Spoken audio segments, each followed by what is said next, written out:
하나님은 유다 백성들에게 날마다 낫다 이런 말씀을 하셨습니다. 이 날은 예루살렘이 공격받는 날이고 망하는 날이고 전쟁이 터지는 날을 받아놓은 것입니다. 그런데 유다 백성들은 날마다 낫다는데 말을 안 믿습니다. 아무것도 안 하고 있고 이 말 자체를 믿지 않고 있습니다. 결국 그날이 갑자기 닥치니까 막 우왕좌왕하고 절망하고 굶고 막 이렇게 하다가 결국 많은 사람들이 죽고 나머지는 붙들려 갔습니다. 그들에게는 살 수 있는 기회가 분명히 있었습니다. 시간이 있었습니다. 기회가 있었습니다. 근데 그들은 그 기회를 살리지 못했습니다.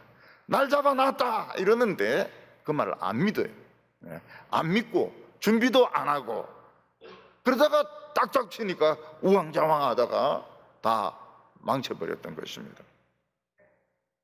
오늘 첫 번째로 하나님은 아무것도 안 하시는 하나님인가 하는 것입니다.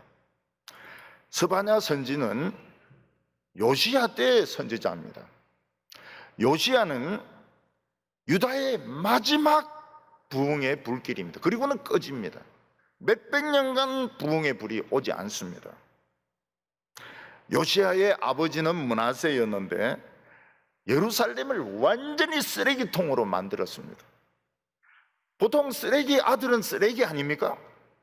쓰레기 밑에는 쓰레기 나오게 되어 있는데 이상하게 제대로 된 다윗의 후손이 나온 것입니다. 요시야는 성전에 가득 찬 쓰레기를 전부 다 끄집어내 가지고 쓰레기장에서 태우라고 명령을 내렸습니다. 그래서 제사장들은 성전에서 막 쓰레기를 끄집어내는데 구석에 코나 깨진 데가 있어서 들여다보니까 두루마리 성경책이 있었던 것입니다. 아마 신명기 같았습니다. 신명기. 그래서 대제사장은 왕에게 보고하기를 우리가 성전을 수리하다가 두루마리 성경책을 발견했습니다. 이렇게 보고를 했습니다. 하나님의 율법책을 발견했다고 하는 것은 유다가 미래에 대해서 어디로 갈지 모르고 방황하고 있다가 정말 하나님의 말씀을 찾았고 길을 찾은 것과 같습니다. 요시야는 그 율법책을 가지고 와서 내 앞에서 읽으라고 이야기했습니다. 그 율법책을 읽어보니까 이스라엘 백성들이 하나님을 믿다가 우상을 믿으면 전부 포로로 붙들려가고 나라는 뺏긴다는 내용이 기록되어 있었습니다. 요시야는 좀 더 구체적으로 하나님 뜻을 좀 물어보자. 그래서 예루살렘에 있는 그 훌다란 여선지자에게 자기 그 부하들을 보냈습니다. 훌다 남편은 뭐 하는 사람인가 하면 이 성가대 가운 정리하는 사람이었습니다. 그런데 부인은 선지자였어요. 남편은 가운 정리하고 부인은 선지자고. 그래서 훌다인데 가가지고 묻습니다. 우리가 성전에서 발견한 그 레위기 그 모세의 책을 보니까 우리 지금 망한다 이래 돼 있는데 사실이냐고. 그러니까 그 훌다가 뭐라고 말해요? 사실이다고 말해요. 사실이다. 예루살렘이 망한다는 것은 사실이다. 그렇지만은 당신이 정말 하나님 앞에 정직하게 참 그 옷을 찢고 그 책을 읽으면서 막 옷을 찢고 애통하고 막 쓰레기 치우고 이렇게 했기 때문에 하나님께서는 당신이 살아있는 동안은 전쟁을 안 일으킬 거라고 훌다란 여선지가 이야기를 해 주었습니다. 그러니까 이스라엘 백성들은 두 가지를 알게 됐습니다. 하나는 뭔가 하면 예루살렘이 망한다는 사실과 또 하나는 요시야가 살아있는 동안은 하나님이 지켜주신다. 두 가지 사실을 알게 되었습니다. 그러면 어떻게 해야 됩니까? 일단 요시야가 오래 살아야 됩니다. 요시야가. 그래서 신하들이 요시야의 그 경비병력들, 경호원들을 막 몇 배로 늘리는 겁니다. 왕이시여 절대로 싸움하러 가지 마세요. 왕이 살아야 우리가 살 수 있습니다. 그래서 경호 요원들을 몇 배로 늘려 가지고 왕을 지켜주고, 그 다음에는 망한다고 되어 있지만은 이스라엘, 유다, 예루살렘 안에 있는 우상을 일단 다 없애버리는 것입니다. 없애버리고 하나님 앞에 자기 자신 겸손하게 낮추는 겁니다. 그러면 혹시 하나님의 마음이 또 변할 수가 있습니다. 다음 세대로 넘기겠다, 그렇게 나올 수도 있는 겁니다. 그래서 1장 12절을 보면, 그때 내가 예루살렘에서 찌꺼기같이 가라앉아서 마음에 스스로 이르기를 여호와께서 복도 내리지 아니하시며 화도 내리지 아니하시리라 하는 자들을 등불로 두루 찾아 벌하리니. 예루살렘에 두 부류의 사람이 있습니다. 한 부류의 사람은 고기 뼈다귀나 찌꺼기같이 통 밑에 구정물 바닥에 지금 깔아앉아 있는 사람이고, 또 하나는 국물처럼 구정물통에 이래 있는 그 물 같은 사람들이 있습니다. 국물 같은 사람은 힘이 아무도 없죠. 그냥 부어버리면 그냥 빠지니까요. 근데 밑에 가라앉아 있는 이 찌꺼기 같은 사람이 뭐라고 말하고 있는가 하면, 그들은 재물이 있고 권력이 있고 돈이 있는 사람들입니다. 그들이 뭐라고 말하고 있는가 하면, 하나님은 복도 안 주시고 재앙도 안 주시고 하나님은 아무것도 안 하는 분이시다. 결국 우리의 미래를 결정하는 것은 우리다. 우리 돈이 결정하고 정치가 결정하고 모든 것은 정책을 잡은 그 대통령이 결정을 한다, 이런 식으로 말을 하고 있었던 것입니다. 하나님은 아무것도 안 하는 분이시다. 하나님은 막 구경만 하고 계시고 없는 거와 똑같아. 이게 유대 백성들의 오해였습니다. 네. 실제로 모든 것을 결정하는 분은 하나님이신데, 이들은 돈이 결정하고 정치가 결정하고 사람이 결정한다고 막 떠들어댔던 것입니다. 그 찌꺼기 밑에 있는 찌꺼기들이. 그때 1장 18절에 보면, 그들은 은과 금이 여호와의 분노의 날에 능히 그들을 건지지 못할 것이며. 유다 백성들의 가장 큰 오해가 뭔가 하면, 자기들의 하나님의 특별한 백성이란 걸 기억을 못한 것입니다. 그냥 부자다, 그냥 잘 산다, 그냥 똑똑하다, 이렇게 생각했지, 하나님의 특별한 백성이라는 것을 생각을 못했던 것입니다. 이스라엘 백성들의 종교는 종교가 아니었습니다. 종교라 생각하면 우리가 구약에 잘 이해가 안 되는 부분이 있습니다. 이스라엘 백성들에게서 종교는 무엇인가 하면 하나님과 결혼하는 것이었습니다. 그래서 이스라엘 백성들이 가진 모든 것은 하나님이 주신 것이고, 그들이 겪는 모든 어려움도 하나님이 해결해 주셔야 되었습니다. 이스라엘 백성들이 다른 신을 섬긴다고 하는 것은 바람 피우는 것이었습니다. 간음을 행하는 것이었습니다. 우리는 이 간음 행하는 여자들아 이런데, 무슨 종교에 무슨 간음이 있나, 이 결혼인 겁니다. 신앙이 결혼인 거예요. 이스라엘 백성들이 다른 신을 섬긴다고 하는 것은 바람을 피우는 것이었습니다. 하나님은 이스라엘 백성들이 그 바람 피우는 걸 오래 참으셨습니다. 근데 이제는 참을 수가 없어요. 그래서 하나님께서 때가 다 되었다고 이제 설명을 하시는 겁니다. 오늘 우리 예수 믿는 것은 기독교란 종교를 가지는 것이 아닙니다. 만약 그렇게 생각한다면 큰 오해를 지금 하고 있는 겁니다. 우리가 예수 믿는 것은 예수님과 결혼 약속을 맺는 겁니다. 그래서 예수님은 우리 모든 인생을 책임을 지시고, 또 예수님은 우리의 미래의 삶도 인도하셔야 됩니다. 왜냐하면 우리의 신앙은 결혼이기 때문에, 결혼을 약속하는 것이기 때문에 예수님이 우리의 결혼을 책임지셔야 됩니다. 만약 우리가 돈 벌었다 해가지고 이걸 술집에서 팁으로 쓰면 어떻게 됩니까? 이거는 안 좋은 겁니다. 이건 배반하는 겁니다. 예수님이 우리에게 벌게 한 돈 가지고 막 도박판에서 날려버렸다. 이거는 완전히 예수님을 배반하는 것입니다. 예수님이 준 것을 잘 지키고 있어야지 도박판에서 날려버리고 막 술집에서 팁으로 줘버리고 이것은 예수님을 배반하는 것입니다. 그리고 신앙을 변질시켜가지고 막 형식적인 신앙으로 만들어버리면 그것도 결혼 관계를 그냥 아주 형식적으로 만들어버리는, 변질시키는 것이 되는 겁니다.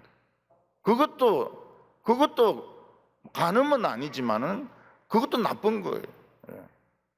결혼하기로 약속한 사람은 서로 막 만나고 사랑하고 이래야 되는데 왔슈? 됐슈? 이렇게 하고 그냥 지혜할 거 하고 이렇게 한다면 그거는 이 결혼 관계는 이건 잘못된 겁니다. 그래서 우리 성도들은 다른 데 막 열광을 해서는 안 됩니다. 가수가 노래 부른 데서 막 오빠 하고 막 열광하고 이러면은 예수님이 좋아하겠습니까? 옆에서 예수님 싫어하죠. 우리는 하나님이 아무것도 하지 않고 복도 안 주시고 재앙도 안 내리시고 그냥 우상같이 그냥 가만히 목석 같은 그런 분으로 생각하면 안 됩니다. 그런데 사람들은 하나님이나 예수님이 눈에 보이지 않기 때문에 그런 식으로 생각할 가능성이 굉장히 많아요. 예수님은 그냥 교회만 계신다, 하나님은 저 하늘에만 계신다, 그렇게 생각하는 분이 많아요. 그래서 어떤 분은 교회에 마치고 나가면서 인사를 하더라고요. 예수님 다음 주에 뵙겠습니다, 안녕히 계십시오. 좀 심심해도 참으십시오. 또 수요일에 딴 사람들 오니까 좀 참으시라고. 그 예수님 요 가다 놓는 거거든요. 예수님은 우리의 생각을 다 알고 있습니다. 예수님은 우리의 길을 인도하고 계십니다. 하나님이나 예수님의 눈에는 길이 다 보이고 있습니다.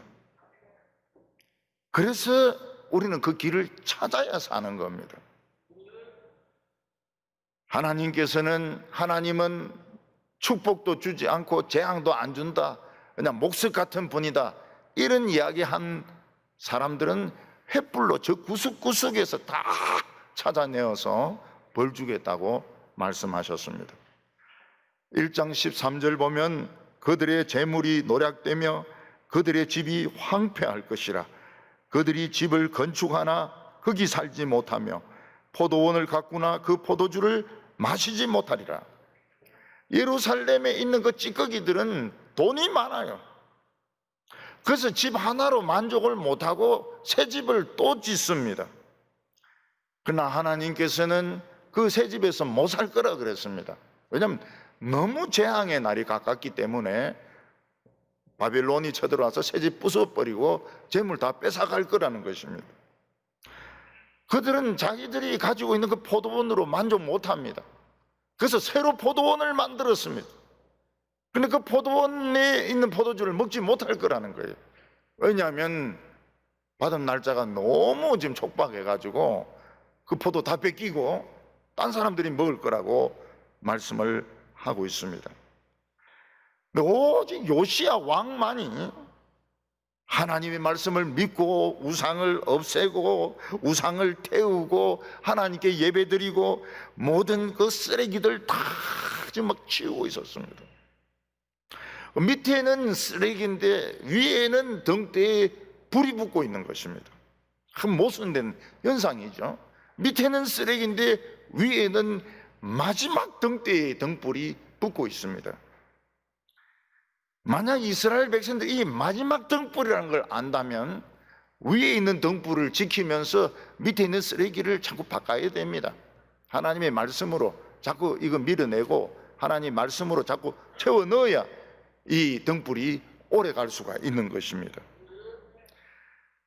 예루살렘 사람들은 얼마든지 살 수가 있었습니다.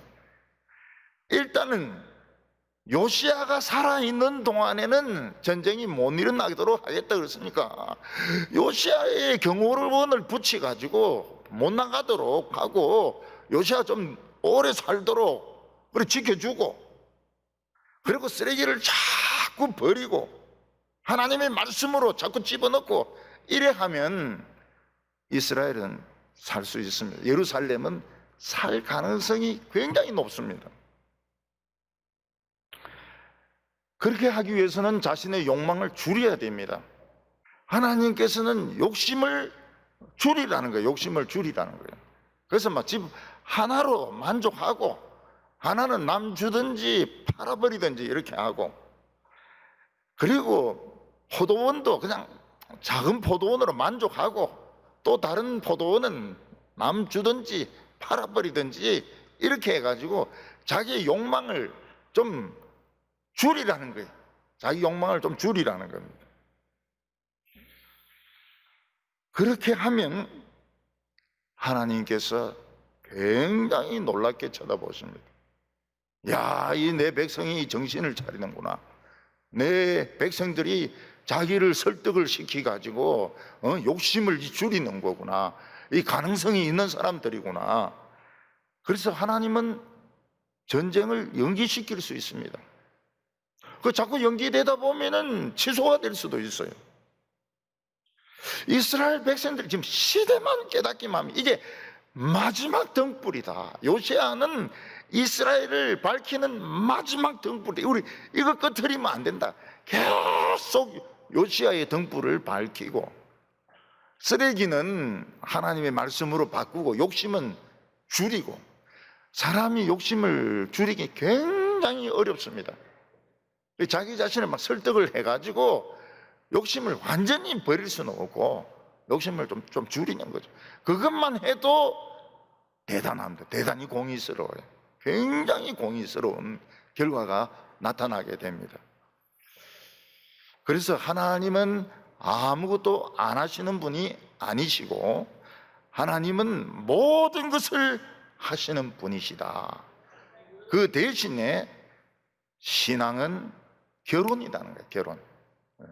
우리 신앙도 하나님의 아들과 결혼 약속하는 것이고, 구약 이스라엘 백성들은 하나님과 결혼한 것이고, 딴 걸 더 사랑하면 하나님은 싫어하신다는 거예요. 하나님은 굉장히 싫어해서 다 뺏어 가신다는 겁니다. 오늘 두 번째로 하나님은 기다리시면서 그릇으로 양을 재고 있다고 말씀하고 있습니다.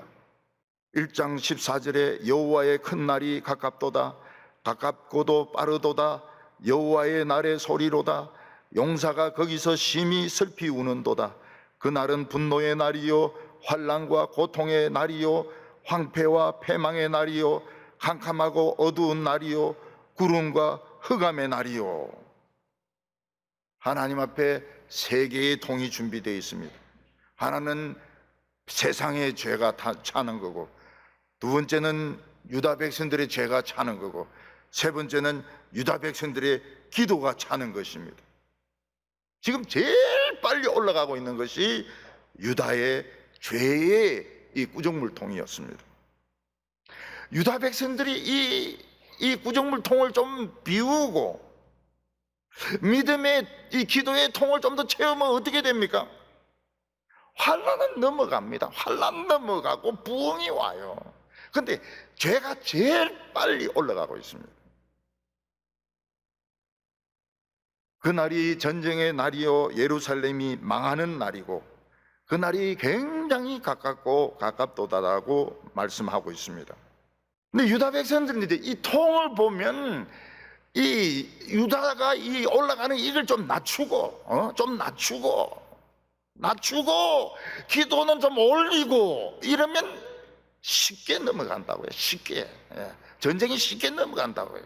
바벨론 군대가 와가지고 입구에서 막 와 소리 지르다가 미안합니다. 우리 다음에 잘해보겠습니다. 그래 그럼 간다. 그럼 가버리는 거예요.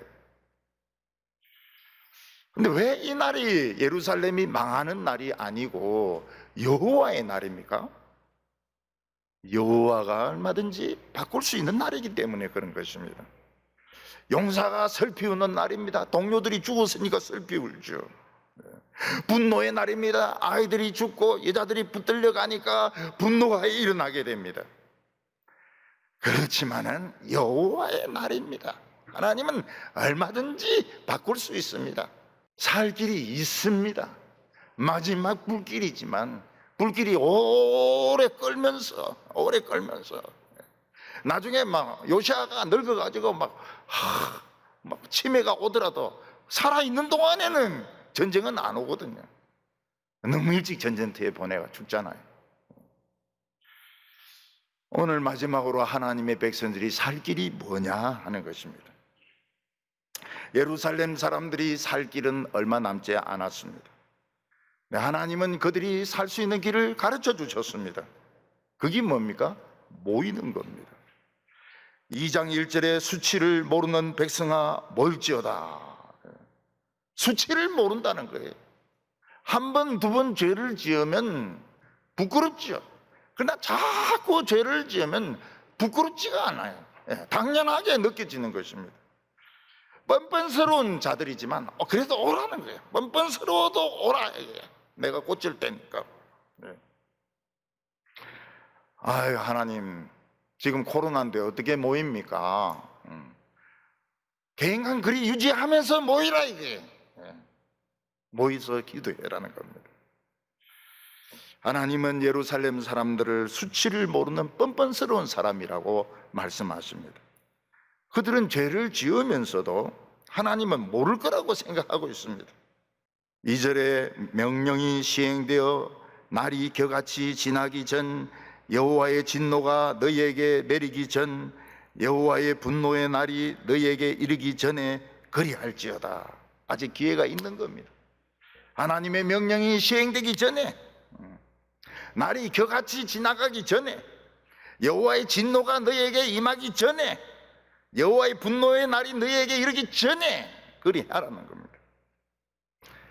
여호와의 명령이 시행되면 끝장입니다. 모든 것 다 날아가 버립니다. 순식간에 여호와의 날이 와가 다 날아가 버립니다. 하나님의 진노와 분노가 오면서 다 태워버립니다.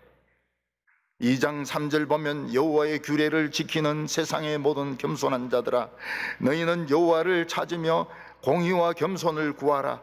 너희가 혹시 여호와의 분노의 날에 숨김을 얻으리라. 하나님은 겸손한 사람 때문에 세상을 지켜주십니다. 누가 겸손한 사람입니까? 하나님 말씀을 지키는 사람입니다. 근데 참 하나님 말씀 지키기가 어려워요. 욕심이 발동하면 하나님의 말씀을 지키기가 어렵습니다. 그래서 욕심을 설득을 해가고 완전히 없앨 수는 없고 좀 작게 만들어야 됩니다. 욕심을 좀 작게 만들어야 돼요. 큰 가방 살라고 했다가 조그만 거로 사는 겁니다. 아유, 그 정도만 해도 대단하죠. 그 정도만 해도 하나님은 대단합니다. 자기 자신을 좀 하나님 앞에 숙이고 욕망을 좀 줄이고 완전히 그냥 수도사처럼 사는 건 안 됩니다. 그건 불가능합니다. 우리에게는 지금 기회가 있습니다. 기회가 있습니다. 근데 사람이 하는 이야기는 내가 보니 좀 틀린 게 있더라고요. 틀린 게 많이 있더라고요. 틀린 게 많이 있어요. 그 기회를 살리는 것은 부흥을 위해서 기도하는 겁니다. 부흥을 위해서 기도하는 것은 헛되지 않습니다. 많은 사람들이 가는 길은 멸망의 길이라고 했습니다. 우리 좁은 길을 가야 됩니다. 좁은 길 가다가 등도 끓기기도 하고 배도 끓기기도 하고 내 모든 짐도 다 버려야 되고 이렇지만은 좁은 길로 끝까지 갈 때에 하나님 전쟁도 이기고 재앙도 피하고 하나님의 큰 복을 주실 줄로 믿습니다.